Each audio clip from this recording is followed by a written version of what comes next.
time with all the emotions I built up inside. Oh, why can't I? Will someone look for me if I disappear? No matter how much that I scream, nobody hears. But I see the light from far away, it's down the line. Maybe I should not give up without a fight, 'cause there will be a time. Oh, oh, oh, oh, oh, oh, oh. There will be a time. Oh, oh, oh, oh, oh, oh, oh. There will be a time.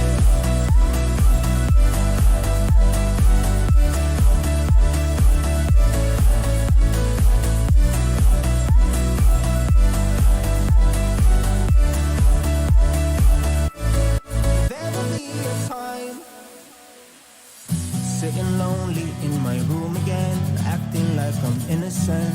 Why do I try? 'Cause now I'm feeling like a fool again, thinking I can fool myself by telling me lies.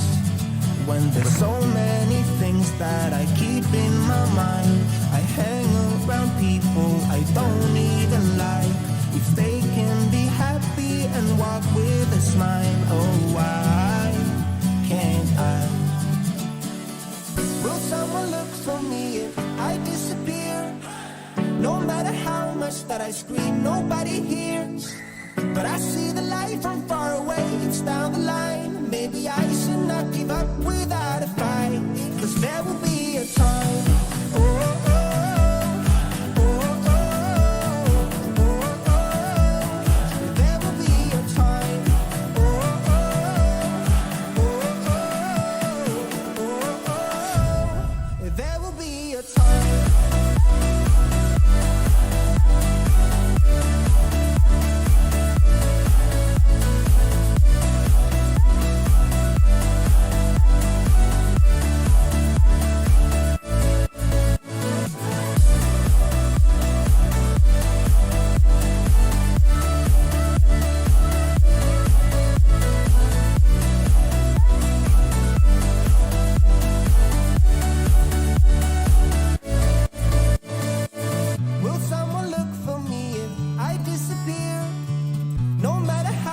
That I scream, nobody hears.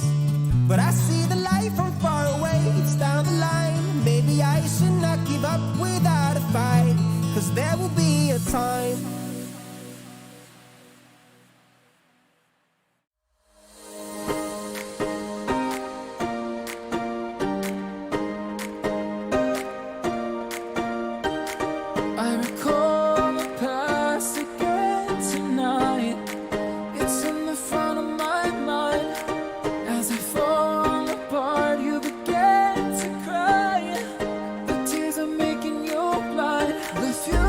Just far away.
Good evening, it's Northern Ireland versus England at St Mary's in the final group stage game of this Women's Euro 2022. We're about to hear the national anthems for both teams.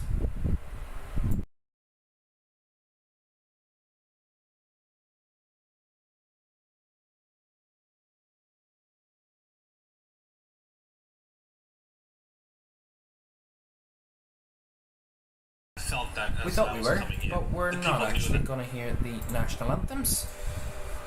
Well, they're actually the same national anthem. It's a joint national anthem from both teams tonight, of course, as both sing the same song. 2.5 minutes from kick-off, then Austria v Norway is also underway at the moment in their final game, a decisive game to decide who will get second place in the group and who will face Germany in the quarter-final stages of the competition. England already qualified, Northern Ireland already out. But here are the teams anyway. Northern Ireland make one change. Kenny Shields makes one change to his side. Jacqueline Burns starts in goal. He has a back four of Rebecca McKenna, Julie Nelson, Sarah McFadden and Demi Vance. In a back four, a midfield four of Laura Rafferty, Marissa Callahan, who captains the side, Rachel Furness and Rebecca Holloway. A front two of Caitlin McGuinness and Lauren Wade.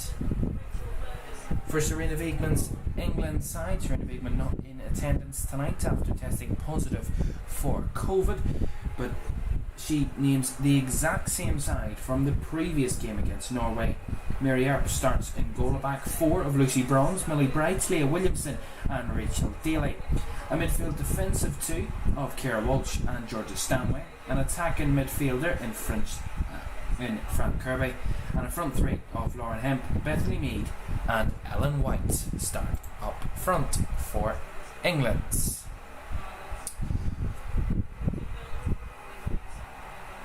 The referee this evening is Esther Staubel from Switzerland. And the match will get underway in any minute now for the final group game. As I said, the final group game of this Women's UEFA Women's Euro 2022 Group A game and Northern Ireland's last game of the tournament. Well, they have most certainly done the whole country of Northern Ireland proud with this campaign so far. These two previous games, although two defeats, but have certainly done the country proud. Well, we're going to go to the map centre now as we get ready for kickoff. Full match mapping there for you, plus I'll have live commentary. I'll be doing live commentary of the full game as it happens and as we go along. So get your predictions in for the game. The poll is in the chat. What are you predicting? An England win, a Northern Ireland win, or a draw here tonight at St Mary's? All of three of Northern Ireland's games have been at St Mary's. This campaign started off with a 4-1 defeat to Norway on match day one before a 2-0 defeat here against Austria earlier in the week. It finishes with an England against an England side who are tipped to win the tournament. As the England team take a knee, the Northern Ireland team remains standing, but both united in their fight against racism. England will get us underway here in their traditional all-white and Northern Ireland in their traditional all-green. So Northern Ireland, the designated home team for tonight, but it is England's home competition. Who will come out victorious tonight? It looks like it's very likely that it will be England that will come out victorious, as they have won both games of the competition so far. 1-0 narrow win against Austria in match day one, and an absolute thrashing of Norway, who look quite good themselves. Norway, a thrashing. England did a real number over Norway earlier in the week on Monday night in an 8-0 victory. Well, both games underway, including the Austria-Norway game, and we'll keep you up to date with any score lines for updates to the scoreline in that one. But a quick foray forward here for Northern Ireland. They're in here. It was a save that Mary Earps needed to make. I think it was Lauren Wade on that right hand side. It was a lovely ball down the line. It caught the England defence out. Lauren Wade came inside, cut right across the defence. It's a lovely ball from midfield that caught the left back, Rachel Daly, out. She just came across the defence and at an angle, narrow angle, closed the angle down, right footed strike by Lauren Wade, but it's straight into the hands of Mary Earps, who has to direct it away and palms it away into her defenders.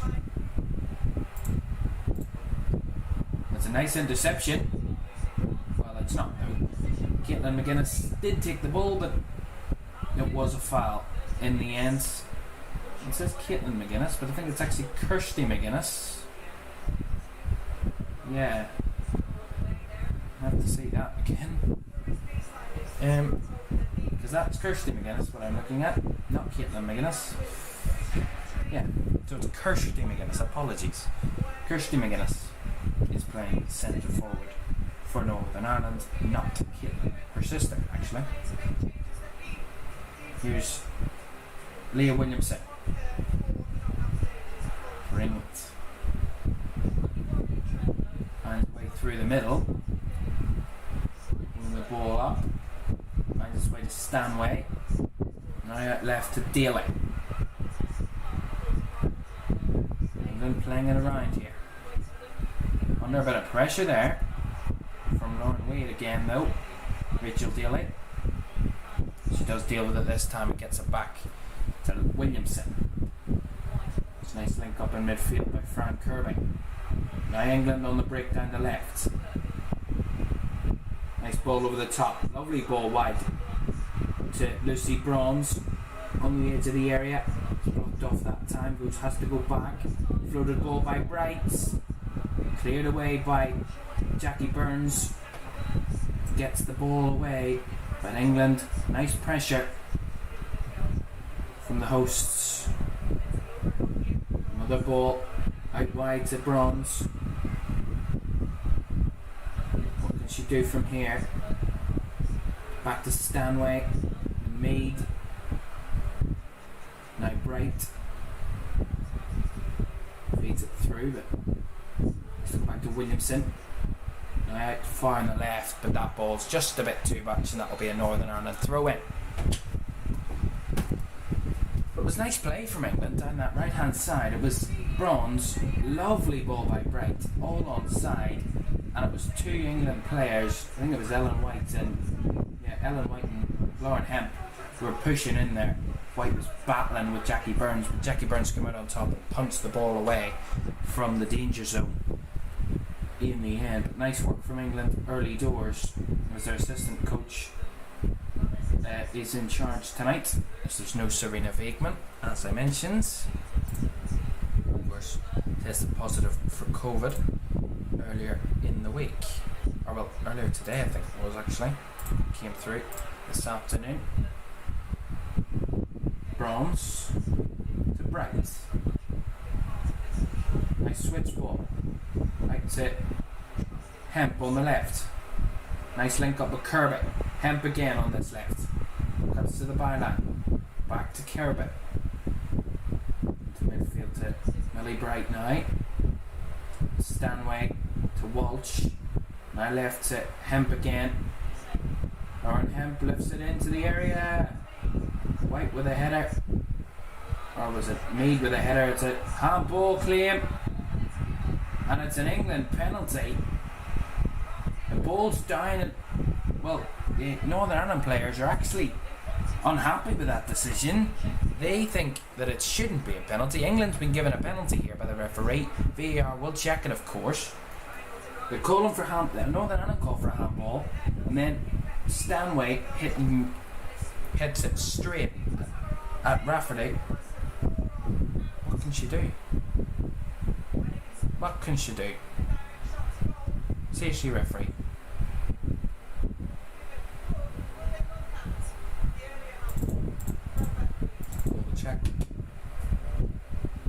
checking it, VAR.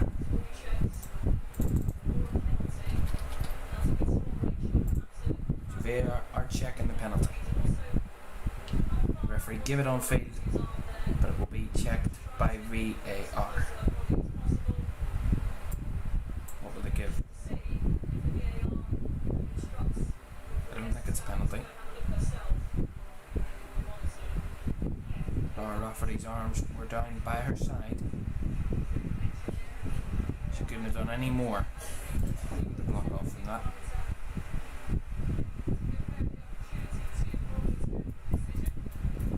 Referee's in conversation with the VAR then.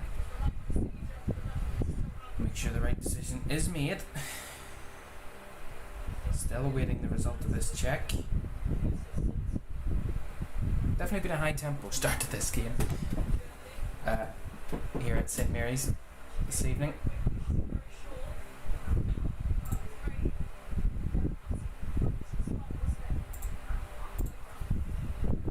They're all still standing about, and they're in a position where it looks like England will get a penalty, but the referee still hasn't made a decision. The VAR haven't given a definitive decision. Well, it will be checked. So the referee will go to the monitor to check, to review the decision, which usually means that the decision will be overturned. But what will that be the case this time? Usually it is the case that the initial refereeing decision on field will be overturned, and I think it is a simple decision for the referee. She can't really do much about that. She's jumping in the air, her arms down by her side. She can't really do very much about that, and the ball is absolutely blasted at her from a close range. I'm checking it.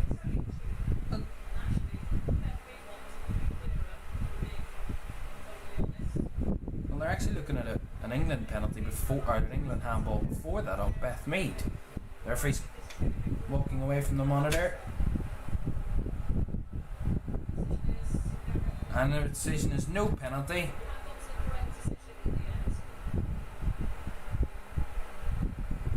Okay, so no penalty and a free kick to Northern Ireland for a handball on Beth Mead. So the penalty's been ruled out and a free kick's been given to Northern Ireland. Okay, back to normal terms then. 8.5 minutes gone. 0-0 here at St Mary's. It's been England that have started the better team. They've been pressuring the Northern Ireland defence but haven't been able to break through yet. Same case in the game between Austria and Norway. At the moment, no breakthrough as of yet in that match either. Here's England down the left, or the right hand side. Georgia Stanway running into the box, still going Stanway. Nearly beat Jackie Burns there at the tightest of angles. It goes out for an England corner, but it's Georgia Stanway bombing it down the right hand side, skips past the defender, and Jackie Burns has to get a left foot to it to clear it, and then it just goes, I think it's the captain, Marissa Callahan, sees the deflection off Jackie Burns and puts it out for a corner. So an England corner from the right hand side. It will be Lauren Hemp to take. England looking to find a breakthrough here in the first 10 minutes. The ball floated in, it's bounced a couple of times, just then fed right the way back to the defence. And Kira Walsh. There's Walsh in midfield. Good for a pass, finds Williamson. Nice link up play there from England on the left hand side. Daly. To Bright. Now Walsh. Back to Bright. Lifts the ball over the top. Brought down by Beth Mead. Where's that Beth Mead actually? It's actually Lauren Hemp on that side. Stanway looking for a through ball, but it goes straight through to Jackie Burns, who takes a touch and lifts it into her hands. 10.5 minutes gone here at St Mary's, 0-0 from this match. Let's have a look at the poll. 14 votes in the poll so far. Northern Ireland win is at 14%, and England win is at 79%, and 7% say a draw. Get your votes in. The vote closes after 25 minutes has surpassed in the match. So 25 minutes match time, the vote will close. Get the votes in and say, predict what the result of this match will be. And also put your score predictions into the chat. Why not? Give us a bit of information. What you think the score will be. More specifically than just a win or a draw. It's a nice play from England. Walsh dispossessed though.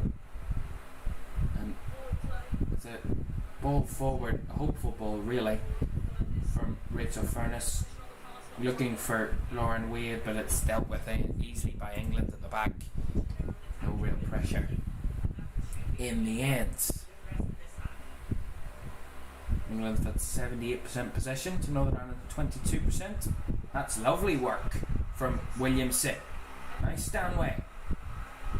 Lauren Hemp has to chase, but it's too much on the ball, and it has to go. It does go out of play for a Northern Ireland goal kick. But nice play from England. Williamson takes a run on into midfield, plays it into Stanway, and then Stanway tries to feed it to Lauren Hemp, but just puts too much power into the ball, and it ends up going out for a Northern Ireland goal kick.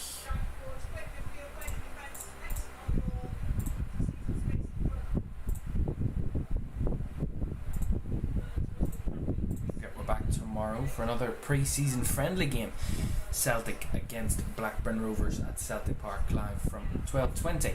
Kickoff is at 12:30 UK time, but it will update on YouTube anyway, your local time, wherever you are when watching the match. It will update for you. But subscribe and turn on notifications, and you'll know exactly when we're going live. Here's Millie Bright. That was a misplaced pass. Lovely from Holloway, and a through ball in behind. Oh, and it was Lauren Wade again, causing problems with that England back line a couple of times, trying to get that ball in behind. It's lovely work from Rebecca Holloway. Picks up that misplaced pass from England, feeds a lovely ball through the back line in behind to find Lauren Wade, who just can't get the power on the ball in the end. But that's lovely work from Northern Ireland to get that ball in behind and start to cause that England defence a few problems. They just dealt with it in the nick of time, England's. And let's not forget, they've not made any changes, so it's not like the side has been starved of rhythm or continuity in terms of the personnel in the team. Oh, a bit nervy there from Jackie Burns. Ended up giving the ball away from the clearance. Lovely work from Kirsty McGuinness to win it back. But that ball out from the back by McFadden is overhit and goes out for an England throw-in.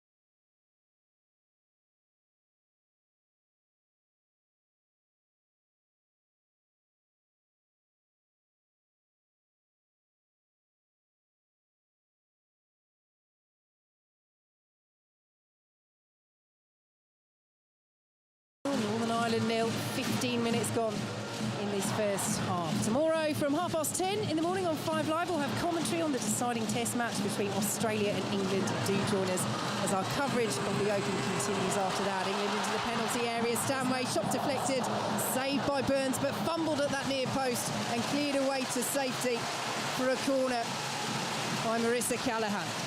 Yeah, you can see Ellen White. She's trying to get the players up for this a little bit to get the, the momentum going a bit. And it's hard. I've been there, played for England before when you're playing against a team that you're expecting to beat. Sometimes without meaning to, you maybe drop to, their level. But England can't afford to do that because I tell you what, this Northern Ireland team are up for this game today. And you can see that from the start of this game.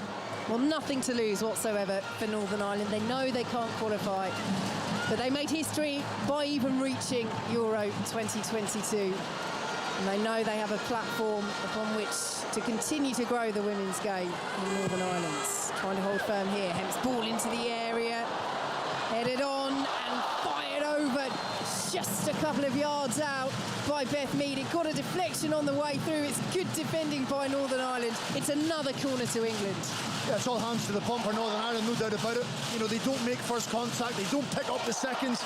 Then it's just hoping and praying that nobody just gets a nick on it. In the end, I think it's Julie Nelson might just get a little deflection over the crossbar, but Northern Ireland know they're going to be in the back foot, they're going to be under pressure. You've got to stick together, but vitally important from set plays, can you make first contact?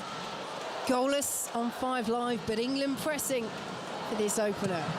Hemp's delivery, it's a poor one this time, cleared away again at the near post, but again it's out for another corner, and Tash, the pressure continues to be piled on. Yeah, it is, but they're defending well. And like you said, sometimes you have to take these spells, defend well, and then you'll get your chance and the momentum will be back hopefully with Northern Ireland as well. But England putting the pressure on here.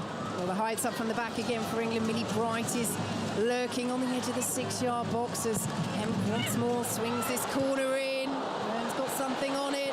Stanway with the drive. Furness gets the block in. Kirby will try and play it in.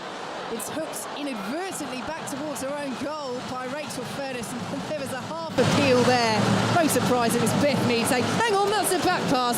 Stephen Craigan, are you breathing a sigh of relief? I am, because, they're putting so much into the game. At times they know they're going to have to suffer. Just on the England point, listen, after such a high on Monday night, it was always going to be very difficult to come and replicate that right from the off. I think there's a little bit of complacency in the England players, taking too many touches, trying the hard pass. So I think once they get that out of their system, then they will continue to dominate the game. Plus their manager's not here. It's amazing how sometimes that plays in your mind. The manager's not here, and you think she's not watching. Believe me, she'll be watching. She will indeed. Serena Wigman contacts with her technical team this evening after testing positive for COVID, so not at the stadium in St Mary's, but Lucy Bronze wins a throw for England on the halfway line. She's a manager that manages with very little sentiment. She's put out the same starting 11 in all 3 group games, and it's a real contrast to what Phil Neville did at the World Cup back in 2019 for England, where Mary Earps is #1 for England, starting again today, was the only squad player in that tournament out of the 23 not to see action. Neville's idea was very much to give everybody minutes. Speaking of six, with what she knows as the ball is swung into the area looking for Ellen White, cleared away by Northern Ireland. Kirsty McGuinness will help it on, but Millie Bright is there playing high up in the Northern Ireland half still. The England centre half, and England have won it back. Lauren Hemp out to the right-hand side, plays it forward to Stanway. Burns does well, gathers down by the byline. I think what you're saying as well about the England setup, I think it's important. Consistency is important. Being a player, you want to get used to them partnerships. You want to get used to playing with the same players. And if the team are winning and performing, why change a winning team? I think there definitely will be changes at half-time. But for me, I've always preferred to play with, that kind of similar player. You get to know each other inside and out, and you can see that with the movements of the players. They've been playing with each other now a long time. Kirby wins the header for England out to the left-hand side. Won't be kept in by Beth Mead, and Nelson will play it forward for Northern Ireland, but well intercepted by Ellen White, dropping deep. And Leah Williamson has it once more. 0-0 here on 5 Live. 19 minutes gone in this first half as Mead, who switched over to that left-hand side, collects that ball over the top. It's well defended by McKenna. And will be cleared away off Mead as well. And the green and white army, that little pocket over there, Stephen Craigan in the corner, rise as a woman and a man, wave the green flags, hoist the green scarves in the air, because they appreciated that defending against Beth Mead. Listen, they're going to cheer every throw-in, every free kick, every goal kick that they get. I'm just a little bit concerned at the high line of Northern Ireland. when Millie Bright's stepping into the game, the Northern Ireland back line are still moving towards her. If the player in possession of the ball has got time to lift her head, you can't squeeze the game. You can't allow that space in behind the likes of Beth Mead on the right-hand side, or Ellen White to spin in behind. It's not possible. You know, it's going to be far too easy to play against. Lauren Hemp's almost got in a couple of times as well, so they have to be careful of their defensive line. 0-0 here on 5 Live. Another slightly poor kick out from Jackie Burns, and the ball will go straight out of play for an England throw on the halfway line. England, who know that their opponents in the quarterfinals, having already won Group A of these Women's Euros, will be either Spain or Denmark. You can listen to that match, which is to decide the runners-up in Group B, which has been won by Germany. But Spain against Denmark, you can listen to that with us here on 5 Live at 8 o'clock tomorrow. Denmark have got to win that to go through. Millie Bright in possession. Leah Williamson for England, looking to continue this momentum. 16 games they are unbeaten under Serena Wigman. It's a national record. As the flag goes up against Beth Mead over on the far side, they've won their last 8 games as well, the Lionesses. That is one off the national record of 9. I mean, when Serena Wigman came in, Tash, we talked about marginal gains. She's a manager who's won the Euros. She took the Netherlands to a World Cup final. But did we expect it to be this good so far for England? Yes, they're only in the group stages. Yes, you'll ultimately be judged on where England end up at these Euros. But it's been outstanding. Yeah, it really has. And, you know, England in this tournament so far, highest passing accuracy, 88%. Most goals scored, 9. So she's had a huge impact. She really has. We always knew this England team had talent, but the impact that she's had on this team mentally has been magnificent. But I just also want to say about Northern Ireland, the way they're defending, it is terrific right now. The gaps in between the lines are forcing into England to have to play that long ball every time. And actually, they probably want to try and play through the thirds more. They want to get Kira Walsh on the ball more. But right now, all they've got is that long ball. So Northern Ireland are defending terrifically. England and Reading striker Tash Dowie and former Northern Ireland defender Stephen Craigan with us here this evening on 5 Live. Lauren Hemp with the ball out to the right-hand side for England. Roared forward once more. Bronze with the delivery. Just too high for Mead, who does get her head on it and lays it off to Kirby, left-hand side of the penalty area. And Kirby forced all the way back to the halfway line. You can watch this match on BBC One. Commentary from Robin Cowan and Rachel Brown-Finnis as Millie Bright drives, beaten away by Jackie Burns. And out for an England corner. Well, we know that Millie Bright can hit them from there. We've seen her do it at Wembley in the Community Shield a couple of years ago for Chelsea. But it also shows, Tash, how Northern Ireland, as you've just said, are frustrating England and restricting them to drives from the best part of 35 yards. 100%. Terrific technique by Millie Bright. But if your keeper gets beat from there, then you're worried. So corner to England. Left-hand side, goalless against Northern Ireland. The corner swung in from the left-hand side. Bright is in there, heads it towards the 6-yard box. Staley goes for the ambitious volley, spins away. It's cleared away by McKenna, and Northern Ireland on the counter. England have a player down inside the Northern Ireland penalty area. As Fran Kirby goes tumbling, Northern Ireland over the halfway line. Lucy Bronze has got back to get her foot in and dispossess the Northern Ireland skipper, Marissa Callaghan, and it's nearly but not quite Stephen Craigan for Northern Ireland there. The disappointing thing is with Lauren Wade, it's a simple pass she's trying to make. I understand what she's doing because she's running down a blind alley. Fran Kirby's chasing her back.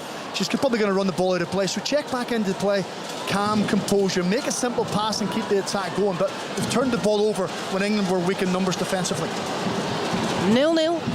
Lucy Bronze in possession, but so far Kenny Shields will be absolutely delighted with what he's seeing on the sidelines. Yes, Northern Ireland need to make more of those counters, but that does not understate the task that they're up against. England, one of the big favourites to win this tournament, coming off the back of a record victory for any side of the Women's Euros against Norway, 8-0 winners.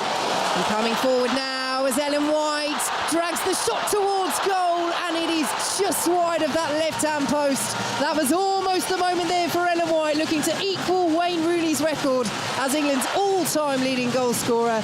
And Tash, as a striker, that was agonising to watch it dribble wide. Yeah, it was very close there. And I was looking the way that Northern Ireland is setting up. They're almost dropping into a back 6, which is because they're obviously afraid of Mead and Hemp. So they're trying to actually overload them. But then what's happening is it's weakening them in the middle area. It's too easy. Lucy Bronze can't run through the middle like that. And 3 centre halves for Northern Ireland. Ellen White's just made an easy run in behind them. Someone's got to block her, stop that easy run, but it's a great run by Ellen. It's unlucky. I'd even like to say, could she go round the keeper, because she's almost shut down the angle of the goal. Could she take a touch round her, open up the goal for her? But that's close. It's a warning sign for Northern Ireland. Yeah, I think it just further backs up my point of, if the player in possession of the ball has time or she's driving forward, the Northern Ireland back line can't stay or can't step up. They have to drop off and protect the space. It was just a simple 5-yard pass, as Tash says, took out the full Northern Ireland defence. You know, it can't be as easy as that, but you have to say, great run by Lucy Braun. She, recognises the space. She's fully aware. She's a wonderful athlete. She just wants to drive into space. Northern Ireland have to be careful. Well, we've got a stoppage in play here because Jackie Burns, who did enough to put off Ellen White, has gone down, so she's receiving some treatment. Let's check in on the Austria-Norway match at Brighton. John Southall. 26 minutes played, Austria 0, Norway 0. Austria still the better side. Norway just haven't got that rhythm at the moment. They've had a half chance. Caroline Hansen on the left of the 6-yard box into the side netting. But as it stands, if it were to finish like this, Austria would go through to the quarterfinals, 0-0. Thanks, John. Jackie Burns is up to her feet, just taking a drink of water. And the Northern Ireland players had gathered together around their manager, Kenny Shields, as Burns received that treatment. 0-0 between England and Northern Ireland in this women's Euro match. England already through to the quarterfinals, where they will face Spain or Denmark. Northern Ireland know that the dream is ending here for them this evening. But Stephen, again, we have to emphasise what this team have achieved by getting here and what this will do for Northern Ireland women's football going forward. Well, we hope so. We hope it brings a lot of positivity. It can't be something we look back on in 4 years' time and actually just talk about this one moment. We have to talk about the legacy it leaves and the opportunity it's going to give for young girls to go and play football. I've said it previously, they have role models, players now they aspire to be. So hopefully, it's the start of something really special. So Jackie Burns up to her feet, the Northern Ireland #1, and clears the ball over halfway. Here is Kirsty McGuinness approaching the penalty area, trying to slide the ball in, looking for Lauren Wade. Just too much on it, and it's behind for a goal kick. But again, that tactic from Northern Ireland to play Wade in behind is evident, and England are having to focus very much on making sure they keep them at bay. They have done so far. 0-0, 27 minutes gone. Let's head back to St Andrews and Ian Carter. And Rory McIlroy looking to finish with a second successive birdie after that brilliant birdie at the 17th. He's got an 8-footer here on the home green at St Andrews. Over it now. This to finish his round with a birdie. No! Shaves the left edge of the hole, and McIlroy will tap in for a par 4 to finish that leaves him at 10 under par, and it's a 4 under par round of 68 today, Vicky, and that means at 10 under par he goes into the third round, 3 shots behind the leader from Australia, Cameron Smith at 13 under par, Cameron Young 11 under par, McIlroy in third place at 10 under. Thanks, Ian. So smiles for Rory McIlroy heading into the final 2 rounds of the Open. 5 Live is the place to be for that this weekend.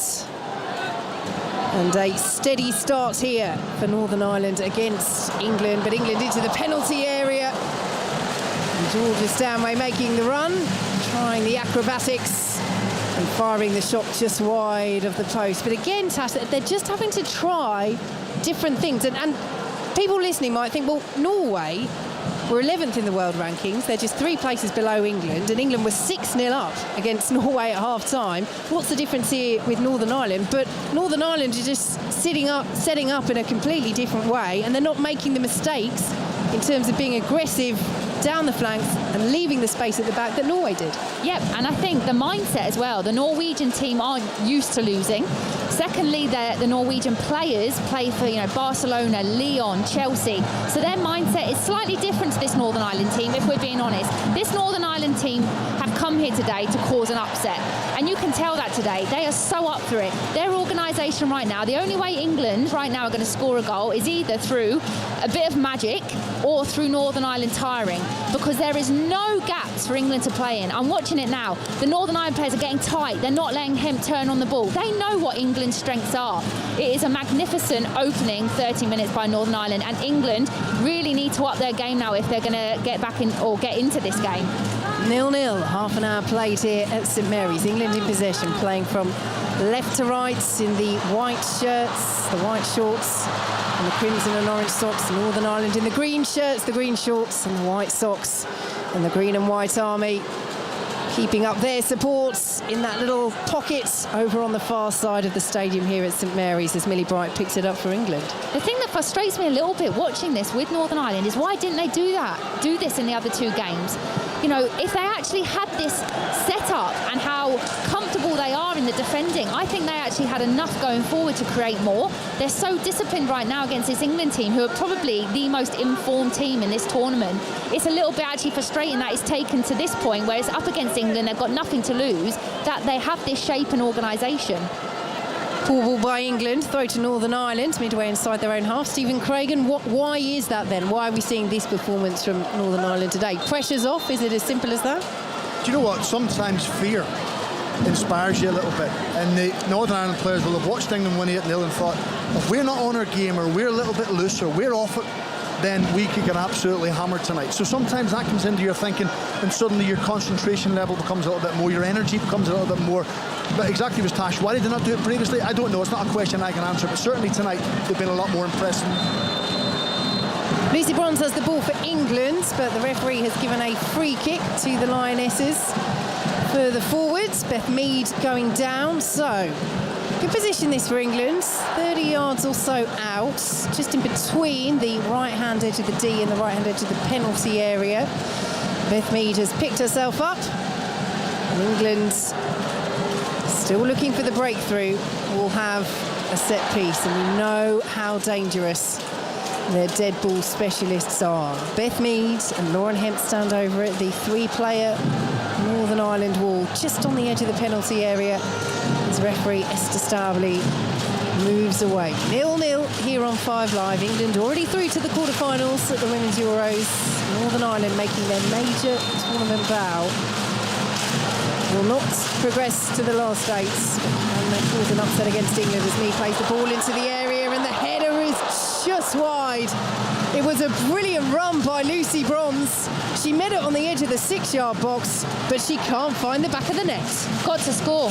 Terrific ball by Beth Mead, unmarked. For me, Lucy Bronze, you've got to at least hit the target there. Make the keeper make a save. She'll be disappointed. A player of her ability and her standard. I think she's almost taken her eye off the ball, and she's just not made the good contact. I think she's actually probably gotten a little bit too early, and then the ball's just behind her. But I think she can hold her on a little bit more there and then get a better attack on the ball. It's far too easy though, isn't it? You know, it's just a simple ball into the box. I think it's Marissa Callaghan that gets herself caught wrong side. That's where you've got to use your block. Put your body in front. Don't allow your opponent to get the better of you. Northern Ireland with more defending to do, cleared away by Demi Vance. And Kirsty McGuinness won't win that for Northern Ireland, and Lucy Bronze has it once more. She might have missed a chance a couple of moments ago, but she was breathtaking in terms of performance against Norway. Created more chances, completed more passes than any other England player. The ball over the top is chased by White and Mead, and Jackie Burns comes out right between them and gathers that ball on the edge of the penalty area. And I wonder, Tash, whether because Ellen White and Beth Mead were pretty much in the same space, one went left, one went right, Jackie Burns said, "Thank you very much," through the middle. I'll have that. Yeah, I think they're both kind of, you're having it, I'm having it, but I think as a centre forward, you've got to have that selfish mindset. This is my ball. You're through on goal, one of you make the decision, but neither of them went for it, and lucky for Burns, she ended up getting the ball. So England in possession, goalless here on 5 Live, 12 minutes plus added time to play in this first half. Here is Georgia Stanway, back to Lucy Bronze, right-hand side of the Northern Ireland half. Nice little 1-2. This is what they did so well against Norway, England. Bronze, well covered by McGuinness, and does very well there. Kirsty McGuinness concedes the corner. But again, it's excellent defending from Northern Ireland throughout the team. Listen, it's the ugly side of the game. It's the side of the game players don't overly like doing, which is running towards your own goal without the ball. And you're having to go and match your opponent and put blocks in. And credit to Kirsty McGuinness, because it's easy sometimes as a winger just to drop your full back and allow them to go. But she stuck at it. She initially made the first challenge. Lucy Bronze went again. She went for the second nibble. So well done, Kirsty McGuinness. Another corner to England. Lauren Hemp bounces the ball twice and places it on the edge of the quadrant. It's a packed 6-yard box, green and white shirts dotted around as Jackie Burns gets a good two-fisted punch on it once again. Northern Ireland block the ball on the edge of the D. The referee, Esther Stabley, plays advantage for now. Lauren Hemp's won it back for England, sends it all the way back to Mary Earps. And Northern Ireland have all their players up, and we play on. Goalless here between England and Northern Ireland here on BBC Radio 5 Live. Good interception by Holloway for Northern Ireland. Here is Rachel Furness. So much experience in the Women's Super League in England. The Liverpool player won promotion with them. As the ball is into the area, Lauren Wade trying to take it round Mary Earps. Did so, hits the side netting. Earps closed the angle down. Now the flag goes up on the far side, so VAR would have had a look, but again, Stephen, it's that ball through for Lauren Wade. It's paying dividends for Northern Ireland, but they just haven't been able to get the better of Mary Earps so far. Well, I've been not criticising the Northern Ireland defence for their defensive line. The English line isn't much better, I have to say. They're a little bit disjointed, but that's much better from Lauren Wade. Again, previous 2 games, she stood out right wing and she hasn't come and got involved in the game. Tonight, she's making lovely little diagonal runs inside the pitch, and that's very difficult for defenders to pick up. Ball over the top from Leah Williamson for England, cleared away by Holloway for Northern Ireland. Georgia Stanway will get a foot on it. And Millie Bright has it once more. Yes, Lauren Wade knows what it takes to score against the big teams. As Millie Bright again tries from 35 yards. Throws her hands up in frustration, and Jackie Burns will take her time over this goal kick. Well, she's actually saying, you know, where's the ball? Esther Stabley is coming across to have a chat. So 0-0 here, but the deadlock has been broken in Brighton. John Southall. And a massive goal for Austria. Austria 1, Norway 0. Hanshaw with a cross into the area. And there was Nicole Biller with a header, just guided it into the bottom right-hand corner. Fantastic finish. And that's her 43rd goal for a country. And what an important one it could be. Austria 1, Norway 0. Thanks very much, John. So Austria only needing to draw that match to go through to the quarter-finals, where they would face Germany, are ahead. Tall task for Norway once more, although slightly easier than when they played England. 6-0 down at half-time they were against the Lionesses in their last match. Beth Mead muscling her way into possession for England on the halfway line. 0-0 here at St Mary's, here on BBC Radio 5 Live. Remember, you can listen to all the reaction from this match and Austria-Norway as well. BBC morning, all throughout the tournament, as Lauren Hemp swings the ball in to the penalty area, cleared away by Northern Ireland. Holloway will chest it down just outside the box and clear it away. Very good defending once again, this time by Rebecca Holloway. Again, one with WSL experience. Played for Birmingham in the top flight of English women's football, and it's all of that experience that Northern Ireland's players, many of whom were part-time until January. They qualified for the Euros as a largely part-time outfit, very much against the odds, edging out Wales in the head-to-head in their group, who were higher ranked, beating Ukraine, who were higher ranked in the playoffs, and then moving this squad onto a full-time model from January to prepare for this first major tournament, and they have done their country proud. It will end in the group stage as England's come through into the penalty area. Kirby on the angle, pulls the ball across. Stanway stretching off the line, and Stanway won't reach the follow-up. It's behind for yet another England corner, and they are beginning to hammer on that door, Natasha Dowie. Yeah, well, that's what we talk about with individual skill. That skill there by Lauren Hem to find Kirby, check back. It's brilliant play, found her player, and it's just great defending again, which Northern Ireland are going to be doing all night. But the thing that I found fascinating is Furness is sitting on Kira Walsh. Anywhere she goes, even if Millie Bright has the ball, she is following her everywhere. And I think that's stopping England a lot tonight so far. Well, we've just been talking about Holloway. It was her clearance off the line. Corner to England, driven in by Hemp. Bright wins the header. It's past the post. Burns had it covered. Stephen Craigan.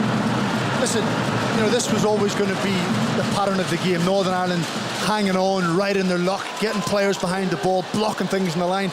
I'm just slightly surprised that Fran Kirby didn't have a shot. You know, she chopped back onto her right foot. I thought it was on for just going to go and try and bend into the far corner. I'm not going to criticise her because she picked out Georgia Stanway perfectly. I think Stanway will be disappointed she hasn't scored. But once again, Northern Ireland right in the lock, getting players behind the ball. And now looking at the clock, starting to edge towards half-time. Can they now, next 5-6 minutes, crucial they don't concede. They have their first goal at a major tournament, Northern Ireland. That was scored against Norway. Can they get their first point, their first ever point against England? Or will England break the deadlock before half-time? Hemp's effort is blocked. Kirby's effort is in. From the edge of the penalty area, Frank Kirby has the breakthrough for the Lionesses. And England leads by a 0 against Northern Ireland. You could say it's cruel to Northern Ireland because, like Steve was just saying, could they have held on at half-time? But this is what I was talking about with individual brilliance. It is a terrific goal by Frank Kirby. Great defending originally by Northern Ireland to originally get the block in, but she gets that half a yard, shapes it with her right foot into the right-hand side of the corner, and we all know that Fran can do this. There's only so much Northern Ireland can do. They're throwing their bodies at it. It just ricochets to Fran. First-time effort, and it's a brilliant goal. Yeah, listen, it's a wonderful finish, no doubt about it. The frustrating thing for Northern Ireland will be they've got lots of players around the ball, yet no one manages to get out and try and block the shot. I was just saying, could they get to half-time? Now it's a reset. The mind has to be, we don't concede a quick second. That's been a recurring theme for Northern Ireland, particularly in the bigger games. When they've lost one goal, they lose a little bit of heart, the spirit goes a little bit. They can't. Full focus has now got to be in making sure England don't get a quick second. Well, the smile on Frank Kirby's face is as broad as you like. It's her first goal for club or country since December, the start of December, when she scored in the delayed FA Cup final. She was out from the end of February through June with fatigue. They couldn't figure what was wrong at Chelsea, but she managed to come back, return to fitness, make the squad for the Euros, which was up in the air because of that fitness problem. But this is a player who on her day is simply world class. She was nominated for the Ballon d'Or in 2021. She has really struggled with those fatigue issues over the past couple of years, but she's back amongst the goals. Northern Ireland come forward though with McGuinness dispossessed on the edge of the area. Callaghan, the captain, picks it up. She's challenged by Beth Mead, and here is the goal scorer Kirby. She's such a well-liked player in the game, Natasha Dowie. Yeah, she really is. Fran Kirby at her prime, she is world class. You know, it's sad obviously that she's had to miss so much football over the last season, and Chelsea have definitely missed her, even though they're gone and won the league. But they did miss her 100%. Her teammates missed her, you could see that. But it's great to see her back on this pitch, and fair play to her as well, because there's so much talent in that midfield. Toon had an incredible season for Man United, so to get herself into this starting lineup, assisting, scoring goals, well done Fran Kirby. England in possession just inside their own half, leading Northern Ireland by a 0-0. Leah Williamson, the captain, trying to thread it through to Mead, does find her Arsenal teammate. Stanway is challenged and will be cleared away by Holloway. Lucy Barnes will pick it up and steer it to Millie Bright. I was just about to ask you, Tash, obviously it's the same starting 11 that have started all three group games for England at these Euros, whether we were perhaps seeing any tiredness, but it's amazing what a goal can do in that regard as England push for the second. Mead chests it down, right-hand side, cuts and field brilliantly. Mead still going, pulls it back, Stanway, excellent sliding block, and Jackie Burns won't quite prevent the corner, but again it's last ditch. It's brave defending from Northern Ireland, this time Laura Rafferty, and Stanway again absolutely leathered that one. Yeah, and do you think that you can see how tight this England team is with regards to it's wanting to assist each other, wanting other players to score goals. Beth Mead right now is leading the Golden Boot. She's chopped inside there, she's through on goal. We know Beth Mead has a great strike on her, but then she looks for a teammate. It's unselfish, but it actually surprises me. You'd think she'd want to get more. And Serena Wiegmann, watching on at home, will probably be pretty pleased with that unselfishness as Lauren Hemp swings the corner in, cleared away by Rachel Finesse, brought down by Kirsty McGuinness for Northern Ireland as they look to clear, but England have won it back through Kirby. And now Hemp once more swings the ball in, cleared away by Northern Ireland. Beth Mead brings it down, now she goes for goal, and it's in! Oh, the Golden Boot might be beckoning England's Beth Mead. She might say she's not thinking about it, but I'm sure the Lionesses are, and they're thinking about keeping this momentum as they head towards the quarter-finals. England 2, Northern Ireland 0. Well, she's thinking, I've just passed my teammate there and they haven't scored, so do you know what, I'm going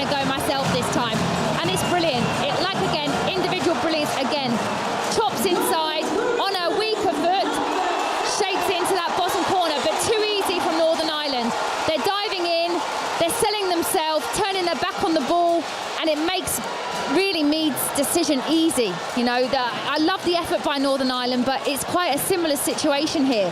Throwing themselves at the ball, it's a bit unlucky, it takes the deflection off Furness, but they'll be so disappointed. They were 5-6 minutes away from going in 0-0 at half-time, now they're 2-0 down.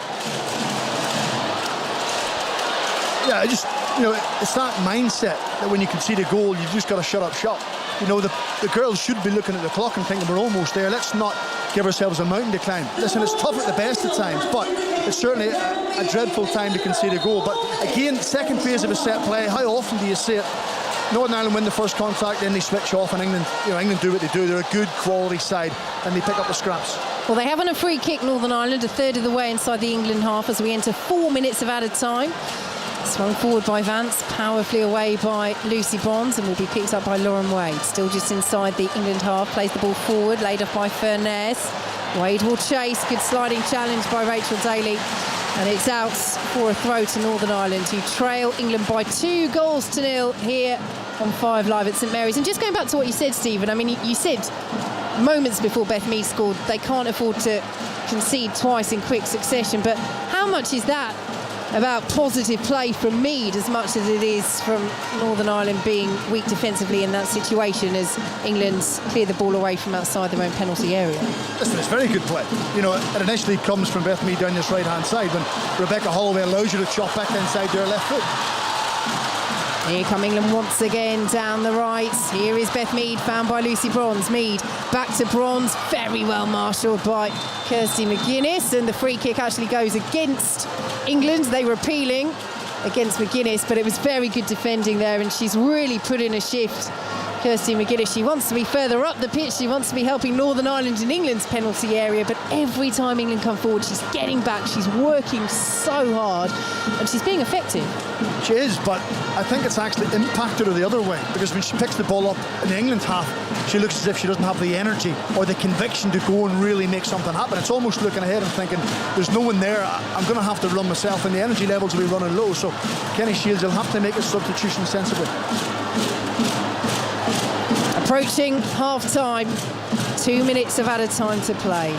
Northern Ireland 0, England 2 in this final group match in Group A. Austria are leading Norway by 1-0 in the other Group A match. That will see Austria through to the last 8. They just need a point against Norway, who were humbled by England 8-0 in their last encounter as England come forward again. Stanway, first time ball into the penalty area, just eludes Lauren Hemp, who will try and keep it in on the left-hand side.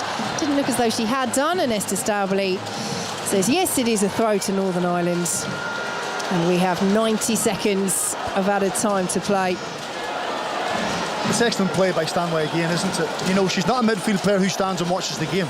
She wants to pierce defences, she wants to run in behind, whether it's centrally or whether it's from a wide area. And as a defender, that's very hard to match. If your midfield runner drops, it's amazing how many spaces open up and can be created, and, you know, more often than not, she finds that space. Cleared away by Julie Nelson for Northern Ireland, who pick it up with Kirsty McGuinness. She's well dispossessed by Georgia Stanway, just closing that space down. And Stanway has it once more as England exchange passes in a neat triangle. Kira Walsh now spreads it out to the left-hand side. And Lauren Hemp, Beth Meade's drifted into a central position. Ball's gone out of play though, and it will be a throw to Northern Ireland. England heading for 9 victories in a row under Serena Wiegman, who is managing remotely after contracting COVID, but looking to extend this record unbeaten run to 17 games under their manager. The record run for the Lionesses in their history. And they are 2 goals to the good here against Northern Ireland, who have on the ball back. Will they win a free kick as well? Yes, they will. Just about time to take it. Only a few seconds, though. It's just inside their own half. And England, with the 2 quick-fire goals from Kirby and Meade, have put Tash Dowie a very different complexion on a match in which Northern Ireland, as the half-time whistle goes, had given a very good account of themselves. Yeah, they have, and they'll be disappointed to go in 2-0 down. It's going to be a hard second half for them. I think the last 5 minutes, the big problem was Rachel Furness wasn't picking up Kira Walsh as much. She did a terrific job marking her out of the game for 40 minutes, but then she was allowed a bit more space, and Kira Walsh will make this England team tick, like she does at Man City. So if you want to stop this England team getting into a rhythm, you need to stop her, and that wasn't the case, and I think that's why they've gone in now 2-0 up. And Stephen, what do Northern Ireland do now heading into this second half? Well, they've just got to regroup. You know, what they don't want to do is allow the game to become so one-sided that, you know, they can't even get up the pitch. So it'll just be about kind of recharging the batteries, just getting some more messages back into the players and asking them at times just to commit to the game a little bit more, particularly in an attacking sense. When the ball goes over the halfway line, I think the players are frightened to run forward, they're frightened to dribble. Go and take the game to the opponent when it's possibly on. Lauren Wade has got the pace on the right-hand side. Can't she over times? Don't give it up as a lost cause. Go out and try and make an impression in the second half.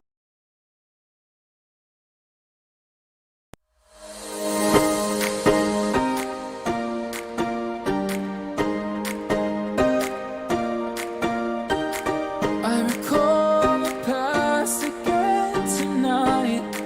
It's in the front of my mind. As I fall apart, you begin to cry. The tears are making you blind. The future's far away, but I will stay. I will stay.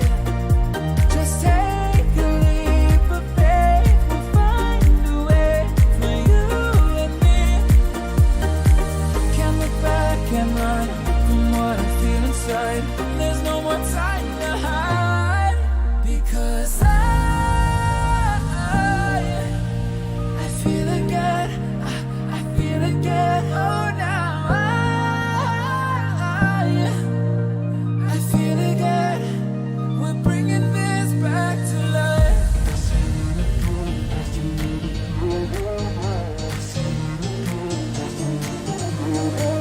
I feel it again. I feel it again. I feel again.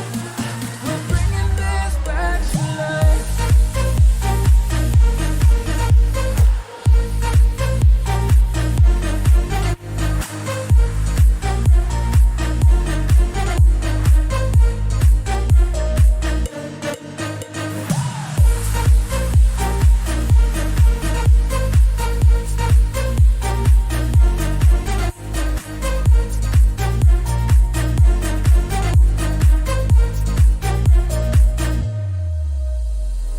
Help me find the right words to say to get us back on our way. Can we try to fight against the grain of throwing out what we made? The future's far away, but I will stay. I will stay, because I feel again. I feel again. Oh, now I feel again. We're bringing this back to life. We're picking up where we left off and on again. We never quite could forget, 'cause what we got so intense.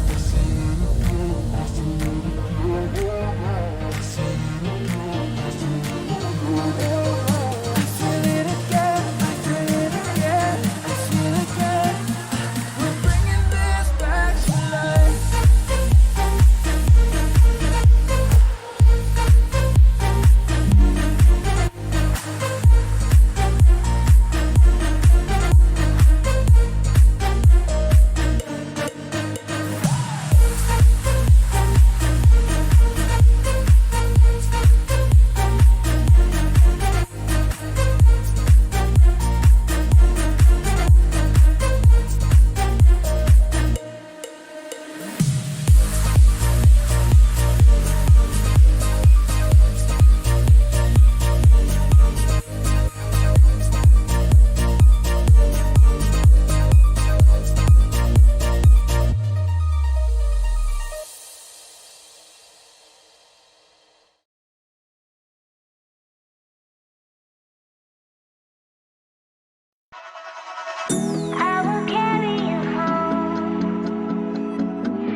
think about the times you let me go.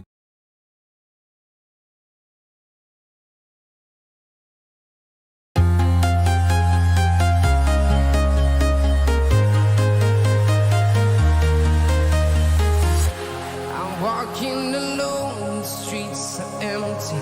The only thing I can see is my own silhouette. I'm getting stronger, step by step. The clock is ticking, but there's no time for regrets. I've been flying from town to town, from London to Taiwan.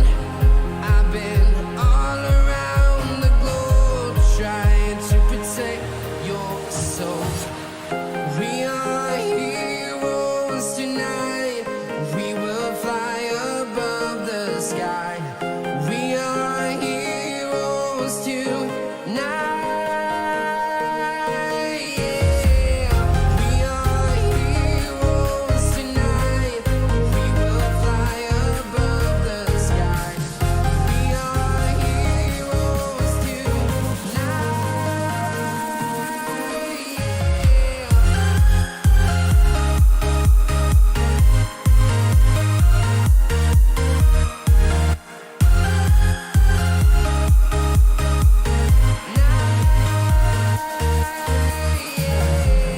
Feeling like a dynamite, ready to explode right up in the sky.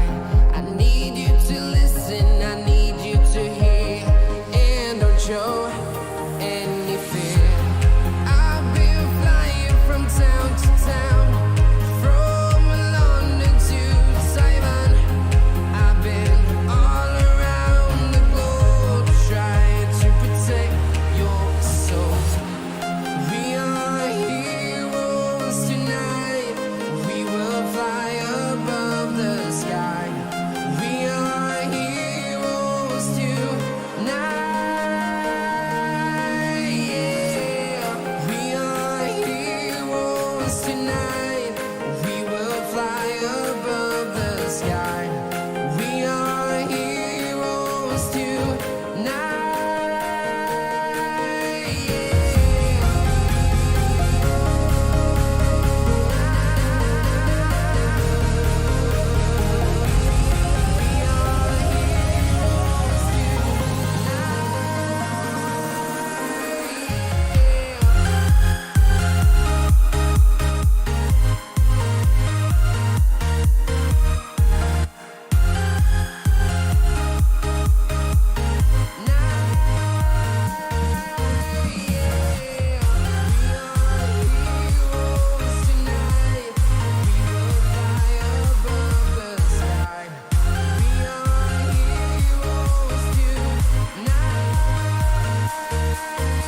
Yeah. I've been flying from town to town, from London to Taiwan. I've been all around the globe trying to protect your soul. I'm all the sins that you can't confess. I'm just your ghost if we're not undressed. A part of me wish that we never met, but you act like we never. Got too wasted in the bathroom of your parents' house. Then you kissed me in the backseat of a taxi ride. And we said things that were cheesy, but we meant them. There were feelings, and now you deny it. You're in love with the idea of me, but you're not in my reality. Find it hard to leave a picture in it, 'cause my reality is your reality, no.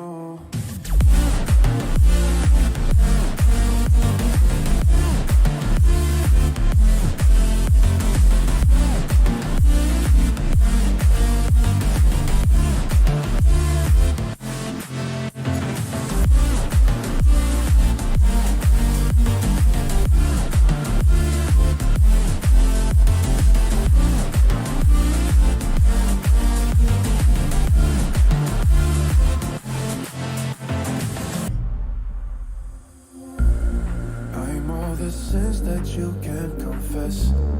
I'm just your ghost if we're not undressed.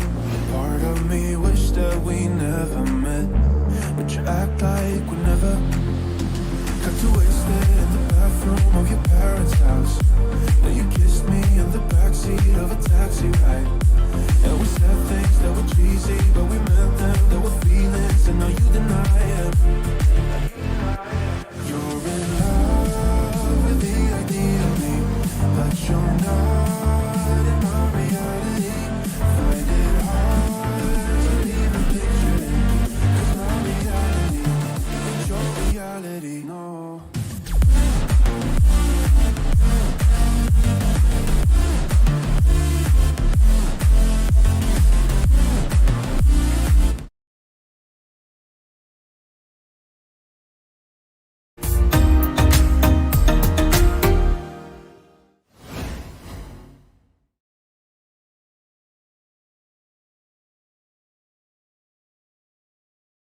Their way through. They were frustrated to start with the long ball, but they did seem to get a bit of joy out the width, and then ultimately those 2 goals, they came for them just before that whistle. Yeah, I think they'll be happy first and foremost that they're 2-0 up.